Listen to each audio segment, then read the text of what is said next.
찾으신 믿고 따라 봉독해드리겠습니다.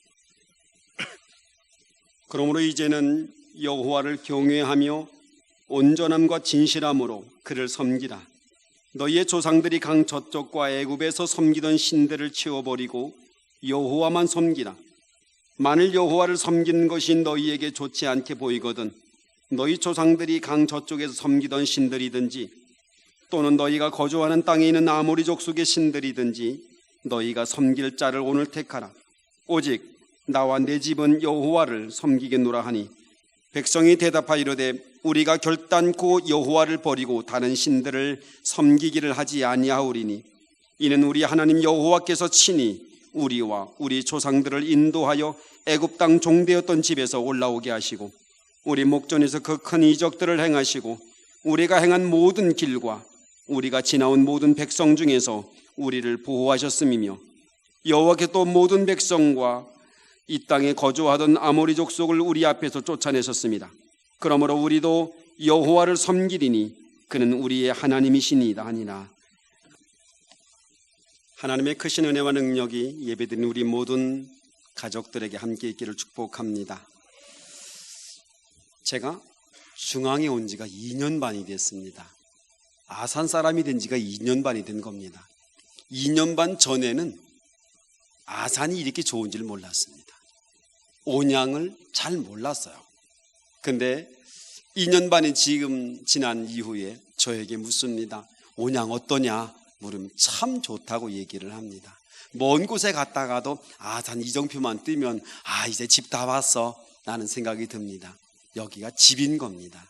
이제 여기서 하나님께서 우리를 부르신, 또 저를 부르시고 여러분을 만나게 하신 그 부르심에 합당한 자로 저도 서기를 원하고 여러분도 주님이 여러분을 부르신 그 은혜에 합당한 여러분의 삶이 될 수 있기를 바랍니다. 늘 신앙생활하면서 목회를 하면서도 마찬가지입니다. 주님께서 우리를 부르신 사람이 그냥 사람으로서의 사람이 아니라 사람답게 사는, 사람다운 그런 사람이 되는 것처럼 우리 중앙교회도 그냥 많은 사람이 불려지는 온천 중앙교회가 아니라 주님이 인정할 만한 온천 중앙교회가 되기를 원하고, 또 여러분들도 나는 온천 중앙교회를 다니는 교인입니다 라고 한 그 말을 넘어서 하나님이 인정할 만한 그런 거룩한 하나님의 자녀로 회복될 수 있기를 바랍니다. 어느 선교사의 얘기입니다. 세상 사람들은 복음을 듣기를 원하지 않고 복음을 보기를 원한다 라는 말을 했습니다. 그 말은 세상 사람들은 우리가 듣는 예수 그리스도의 복음이 이렇고 예수의 구원론이 이렇고 이런 얘기를 듣고 싶은 것이 아니라 구원받은 우리가 어떻게 살고 있는지, 구원받는 사람들에게 하나님은 과연 누구신지를 우리를 통해서 보고 싶어 한다는 겁니다. 우리는 우리가 말하고 있는 언어가 아니라 우리의 삶을 보고 싶어 하고, 예수 그리스도를 듣고 싶은 게 아니라 예수 그리스도를 만난 사람들의 삶이 어떻게 변하는지를 보고 싶어 한다는 겁니다. 이제 우리 중앙의 교회는 보여주고 싶어 합니다. 또 보여줄 것입니다.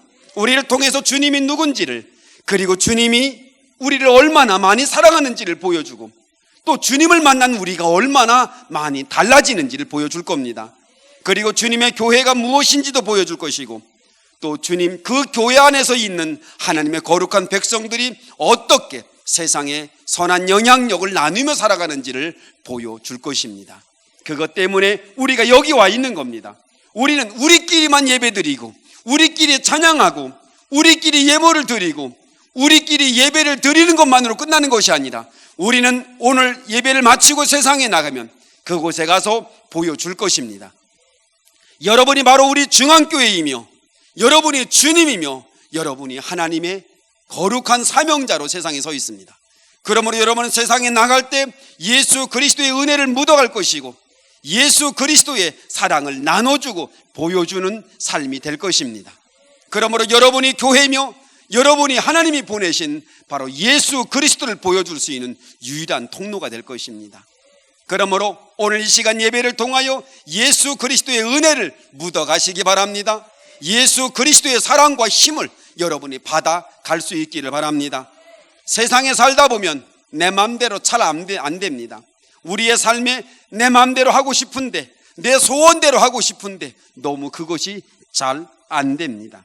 근데 우리의 삶 속에 마찬가지입니다. 교회를 다니면서도, 믿음을 가지고 있으면서도 늘 무능력하고 의미가 없고 곤고하고 늘 삶 속에서 우리의 삶을 변화시키지 못했던 그런 삶이 우리에게 얼마나 많은지 모릅니다. 바꾸고 싶은데, 달라지고 싶은데, 새로워지고 싶은데 새로워질 만한 힘이 내게 없는 겁니다. 바꿀 힘이 없는 겁니다.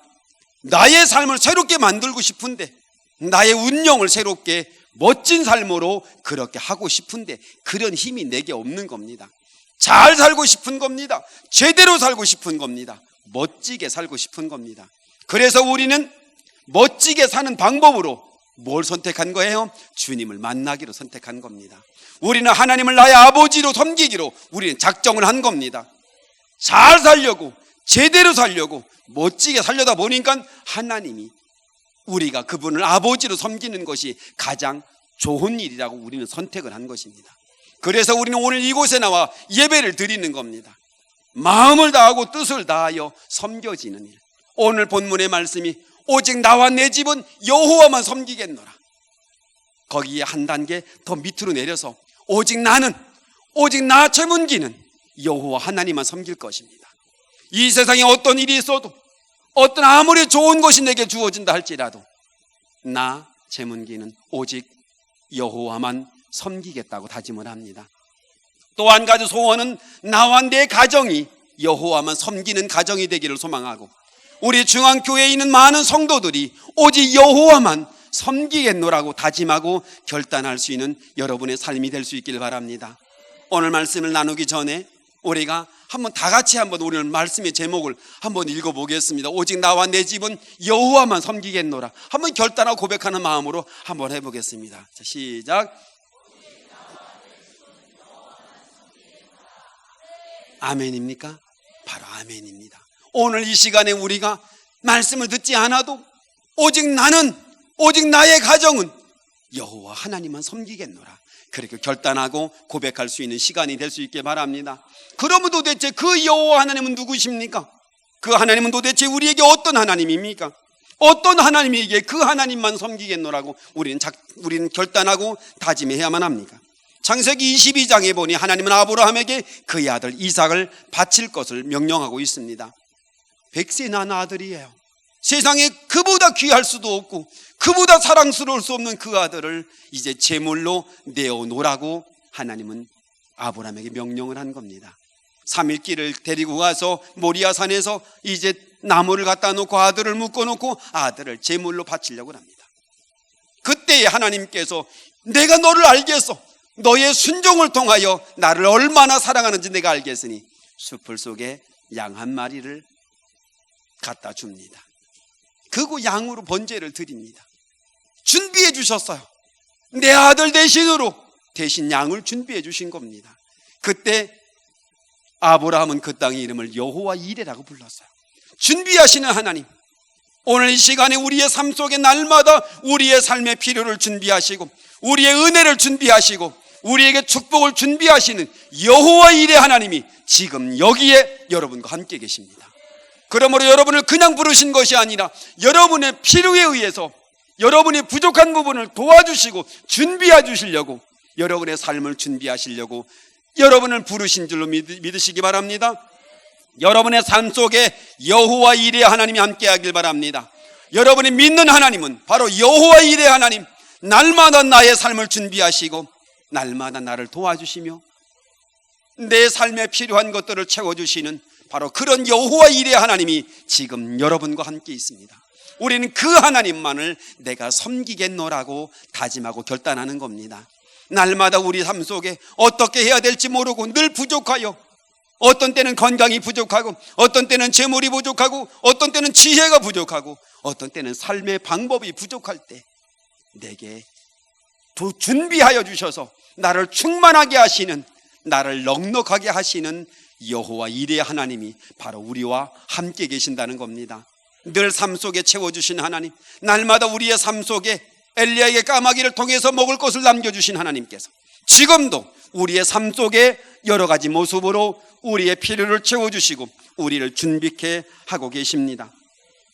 두 번째는 출애굽기 17장에 보니 이스라엘 백성이 애굽에서 나와서 그들이 전쟁에 직면하게 됩니다. 이스라엘 백성들은 전쟁을 해본 백성이 아니에요. 애굽에서 종살이 하면서 벽돌이나 굽고 허드렛 일이나 하던 사람들이라고요. 그들은 병사도 없고 무기도 없고 전쟁에 한 경험도 없고 전쟁 훈련을 받아본 사람도 없습니다. 근데 전쟁을 치러야 하는 겁니다. 도망갈 수도 없습니다. 모세는 산 위에서 기도를 시작합니다. 하나님이여 이 백성을 구원하시고 이 백성이 이 전쟁에서 승리케 하옵소서. 그리고 산 위에서 기도를 시작합니다. 여호수아는 이제 그들이 가지고 있는 연장을 들고 무기를 들고 전쟁을 시작합니다. 이길 수 있는 확률 0%입니다. 그들은 전쟁을 해본 사람도 아니고 늘 그 속에서 또 무기도 변변한 건 없을 테고 그런 사람들이 모여 아멜렉이라는 사람들과 전쟁을 치르는 겁니다. 그 전쟁에 승리를 했어요. 그리고 이제 출애굽기 17장 15절에 모세가 제단을 쌓고 그 이름을 여호와 니시라고 불렀어요. 승리의 하나님. 우리의 삶 속에 어떤 때는 무기도 없고 어떤 때는 사람도 없고 어떻게 해야 될지 모르겠는 거예요. 어떻게 하면 좋을까? 하나님께서 우리 중앙교회를 통하여 82년 전에 이 교회를 세우시고 이 교회를 통하여 이루실 하나님의 놀라운 역사를 우리 교회에 사명으로 주셨습니다. 어떻게 하자? 누구라 하면 좋을까? 어떻게 하면 좋을까? 재정은 되는가? 사람은 되나? 은사 있는 사람들은 있는가? 충성할 사람들은 되는가? 구별하고 나누게 보니 이게 만만하지 않은 겁니다. 근데 한 가지 중요한 것이 있습니다. 전쟁은 여호와께 있는 것이다. 우리의 삶 속에 우리의 삶에 우리의 고민이 주님의 고민이 되고 우리의 염려가 주님의 염려가 되고 우리의 싸움이 주님의 싸움이 되고 우리가 행할 모든 영적인 전쟁이 여호와의 전쟁이 되더란 말입니다. 내 고민, 내 염려, 내 답답함, 내 불안감 이런 것들은 내 것이 아니라 주님이 말씀하십니다. 그것은 내 것이다. 전쟁은 여호와께 있는 것이다 라고 얘기하고 있습니다. 여러분, 모세가 손만 든다고 됩니까? 몽둥이 들고 나가면 전쟁에 이길 수 있겠습니까? 그러나 그 전쟁에 승리를 만들어내셨어요. 그들이 뭐라고 얘기할까요? 이 전쟁은 하나님이 승리케 하셨다고 고백하고 있습니다. 사랑하는 성도 여러분, 여러분의 삶 속에 여러분의 과거의 삶에 이스라엘 백성도 마찬가지입니다. 한 번도 이겨보지 못하고 날마다 좌절하고 늘 노예 생활하면서 억압당하고 힘들고 고난당했던 그들입니다.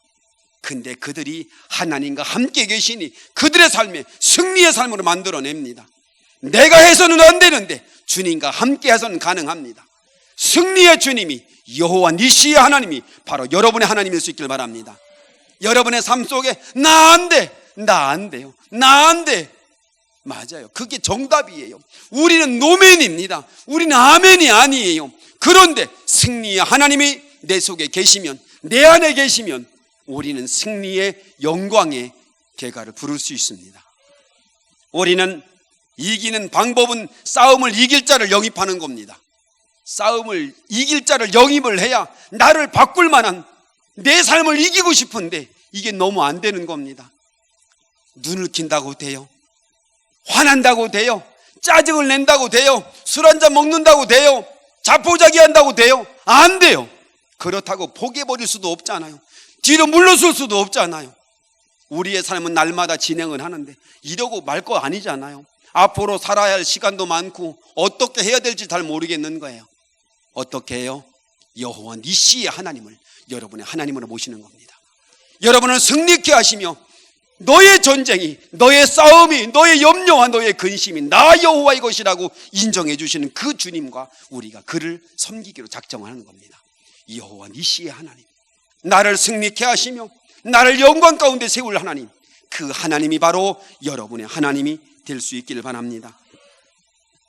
사사기 6장 24절에 보니 기드온이 이제 숨어서 타작을 하고 있습니다. 하나님의 천사가 그에게 나와서 이제 이스라엘 백성을 구원할 것을 명령하고 있습니다. 그러니까 기드온이 말합니다. 나 안 돼요, 하나님. 나 안 돼요. 나는 연약한 자고 나는 도무지 할 수 없고 내 집안에서도 나는 작은 자라 나는 감당할 수 없습니다 라고 얘기를 합니다. 그때 사사기 16장에 하나님은 기드온에게 명령하기를 내가 반드시 너와 함께 하리라. 내가 반드시 너와 함께 하리라. 그 말씀을 듣고 그는 제단을 쌓고 그것을 여호와 살룸이라고 불렀다고요. 주님이 나와 함께 계신 겁니다. 주님이 나와 함께 하신 겁니다. 주님 없이는 날마다 두렵고 불안하고 걱정스럽고 염려가 되는데 여호와 살룸의 하나님이 나와 지금 함께 계신 주님이 계시니 내 마음에 평화가 있더라는 겁니다. 불안 가운데 있는 제자들을 향하여 주님이 말씀합니다. 너희에게 평안이 있을지어다. 너희에게 평안이 있을지어다. 그 말은 내가 너와 함께 있겠다는 약속이 포함되어 있습니다. 여러분, 늘 우리가 삶을 살면서 늘 빈손으로 왔다가 빈손으로 가는 인생, 홀로 가는 인생이라고 말하지만 아닙니다. 우리는 빈손으로 왔지만 우리는 가다가 주님 만났고 주님과 함께 갑니다. 세상 어떤 것에도 내가 내 손에서 너를 빼앗지 못할 것이며 내가 영원히 세상 끝날까지 너와 항상 함께 있을 거라고 약속하고 있습니다. 그게 우리의 가치입니다. 이제 나 홀로 가는 거 아닙니다. 나 홀로 가면 외롭고 힘들고 두렵지만 주님이 나와 함께 계세요. 주님이 날마다 내 속에 계시고 주님이 나의 삶에 간섭하시고 그분이 나와 손을 붙들고 내 삶의 인도자가 되고 있다는 말입니다. 사랑하는 성도 여러분, 우리가 날마다 나와 함께 하신 주님, 우리 모세에게도 말합니다. 하나님, 나 못 갑니다. 내가 애굽에서 도망 나와서 간신히 생명을 부조하고 있는데 나보고 애굽으로 다시 돌아가라고요? 그건 나보고 죽으라는 거잖아요. 하나님. 그때 하나님이 뭐랍니까? 내가 너와 함께 하리라. 내가 너와 함께 하리라. 내가 반드시 너와 함께 해주겠다고 약속하고 있습니다. 사랑하는 성도 여러분, 왜 세상이 두렵습니까? 이사야 41장 10절 말씀에 두려워하지 마라, 두려워하지 마라, 두려워하지 마라. 내가 너와 함께 함이라. 내가 너와 함께 함이라. 이게 바로 우리가 세상이나 어깨를 펴고 당당할 수 있는 유일한 근거, 바로 나를 세우시는 하나님, 나를 준비하시는 하나님, 나의 모든 것 가운데 승리로 이끌어 가실 주 여호와 하나님이 바로 내 곁에 함께 계시기 때문에 그렇습니다. 나 홀로 가지 마세요. 나 홀로 가면 안 됩니다. 그러므로 이제 그런 이스라엘 백성들 하나님의 은혜를 경험했지만 시간이 지나면서 무덤덤해졌습니다. 옛날에는 주님 앞에 와서 감동의 눈물을 흘린 적도 있습니다. 어떤 때는 눈물을 떨구며 밤이 지새워가며 기도한 적도 있습니다. 나무 뿌리 붙들고 목숨 걸고 기도했던, 그런 밤새워 기도했던 흔적도 있습니다. 정말 주님 앞에서 눈치 보고 가면서 몰래 숨어서 교회를 다닌 적도 있습니다. 10리 20리 길을 걸어서 주님 앞에 찬양하고 예배 드리는 게 좋아서 그러고 예배를 드렸던 적도 있었습니다. 찬양하는 것이 너무 좋고 기도하는 것이 너무 좋고 예배 드리는 것이 너무 좋았던 적도 있었단 말입니다. 근데 시간이 지나고 나니까 무덤덤해진 겁니다. 이스라엘 백성들이 애굽 이제 가나안 정복하면서 감동의 은혜가 있었는데 시간이 지나서 이제 지나고 나니 그의 마음속에 점점 무뎌지는 겁니다. 옛날 기도했던 때 감동 가운데 있었던 것, 정말 찬양만 해도 눈물이 핑그르 돌고 주님의 일을 할 수만 있는 것도, 예배를 드릴 수 있는 것도 너무 감사하고 내가 주님 앞에 나와서 이렇게 예배를 드릴 수 있는 것도 너무 감사한 적도 있었는데 어느덧부터 마음이 무뎌지기 시작합니다. 교회를 와도 다 무덤덤하고 우리가 세상에 머물러도 내가 교회를 다니는 사람인지 세상 사람인지 분간이 안 될 정도의 모습들도 우리 속에 남아 있습니다. 사랑하는 성도 여러분, 여호수아의 고백입니다. 결정을 해라, 선택을 해라. 여호와 하나님이든지 아니든지 양단간 결정을 짓자. 우리가 중간에 어중쭉 껴있는 모습이 아니라, 교회 오면 교인 같은데 세상 나가면 세상 사람 같은 우리의 모습이 아니라 어디에 가도 하나님의 사람 같은, 어디에 가도 하나님의 영향력을 나눠줄 수 있는 그런 거룩한 사람으로 쓸 것이냐 말 것이냐를 선택을 해라 라고 그렇게 요구하고 있습니다. 그랬더니 여호수아 24장 16절 말씀에 백성이 대답하되 이르되 우리가 결단코 여호와를 버리고 다른 신을 섬기지 아니하리이다. 이 결단의 고백이 여러분의 고백일 수 있길 바랍니다. 내가 결단코 어떤 일이 있어도 나는 여호와 하나님만을 섬기겠노라고, 나는 어떤 일이 있어도 여호와 하나님만 바라보고 그분을 나의 아버지로 섬기고 내가 살겠노라고, 그런 다짐하는 이스라엘 백성의 결단이 바로 여러분의 결단이 될 수 있길 바랍니다. 오직 예수 그리스도의 사람으로 하루를 살아도 내가 예수 그리스도의 사람으로 살겠노라는 그런 다짐이, 그리고 내 가정은 그런 가정 만들어주고 내 직장과 내 사업과 내가 하고 있는 모든 일들이 여호와 하나님을 섬기는, 여호와 하나님이 지배하시는, 여호와 하나님이 다스려 주시는 그런 직장, 그런 사업, 그런 일들이 되겠노라고 하는 다짐과 결단이 여러분께 있어질 수 있기를 바랍니다. 결론의 말씀을 맺겠습니다. 사랑의 성도 여러분, 정말 우리 마음속에 내가 오늘 설교를 준비하고 그러면서 이 본문을 오직 나와 내 집은 여호와만 섬기겠노라, 이걸 100번도 더 했어요. 고백하고 또 고백하고 또 고백하고, 주님, 오직 나는 오직 나 최문기는 오직 여호와 하나님만 섬기겠습니다. 내가 다른 신을 바라보지 않을 것이며, 내가 다른 은혜를 구하지도 않을 것이며, 내가 겪는지도 하지 않을 것이며, 오직 주님만을 바라보는 내가 그런 사람이 되겠습니다라고 다짐하고 결단하면서 이 본문을 적었어요. 사랑하는 성도 여러분, 이제 하나님의 거룩한 은혜 가운데 여러분의 삶도 마찬가지입니다. 우리가 한 날을 살아도, 우리가 천날을 살아도, 우리가 만일을 산다 할지라도 늘 고백하는 말, 오직 나는 그리고 내 가족은 여호와 하나님만 섬기겠노라. 오직 여호와 이레의 하나님, 여호와 니시의 하나님, 여호와 샬롬의 하나님이 내게 계셔서 늘 나를 풍요롭게 하시며, 나를 이기게 하시며, 나를 자랑스럽게 하시며, 나를 영예롭게 하실 그 하나님만을 섬기며 살겠노라는 다짐이 여러분 삶 속에 있어질 수 있기를 주님의 이름으로 축원합니다.